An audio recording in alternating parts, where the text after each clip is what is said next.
যে ব্যক্তি রোজা রাখতে অসমর্থ, শারীরিকভাবে তিনি সক্ষম না, অসুস্থ, তার এই অসুস্থতা দুই ধরনের সঙ্গে আল্লাহ সুবহানাহু ওয়া তাআলা কোরআনে কারীমে সূরা বাকারার 184 নম্বর আয়াতে বলেছেন, আউযু বিল্লাহি মিনাশ শাইতানির রাজীম, আইয়ামাম মা'দুদাত, রমাদান মাসের সিয়াম পালন করতে হবে নির্দিষ্ট দিনগুলোতে, অর্থাৎ গোটা মাস জুড়ে।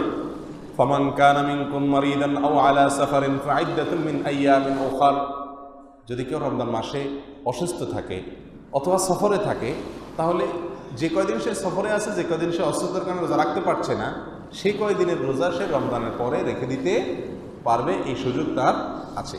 ওয়ালাল্লাযীনা ইউতীকুনাহু ফিদিয়াতু তুআমু মিসকিন, আর যারা রোজা রাখতে শারীরিকভাবে অসমর্থ, স্থায়ী রোগে আক্রান্ত, বার্ধক্যজনিত অথবা স্থায়ী রোগে আর সুস্থ হওয়ার আশা নাই, রোজা রাখার কোনো শক্তিই তাদের নাই শরীরে, এরকম যদি হয়, ফিদিয়াতু তুআমু মিসকিন, তাদের জন্য বিকল্প হলো প্রত্যেক রোজার জন্য একজন করে মিসকিনকে ফিদিয়া দিবে, অর্থাৎ একজন করে মিসকিনকে আহার দিবে, খাদ্য দিবে, প্রিন্সিপাল ফুড দিবে তাকে।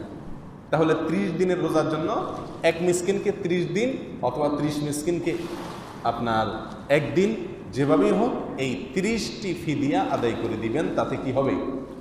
তার ওই রোজার বিকল্প হিসাবে এটা আল্লাহর কাছে গ্রহণযোগ্য ইনশাআল্লাহ হবে।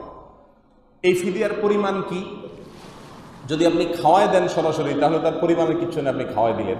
আর যদি খাওয়ায় না দেন, তাহলে সেক্ষেত্রে আপনি প্রায় 1.5 কেজি চাউল, কিছুটা কম হয়, একটু ভাঙতিটা না ধরে রাউন্ড পরিমাণটা ধরলাম, 1.5 কেজি চাউল প্রতিটা রোজার জন্য আপনি একজন মিসকিনকে খাওয়ালেন বা দিয়ে দিলেন।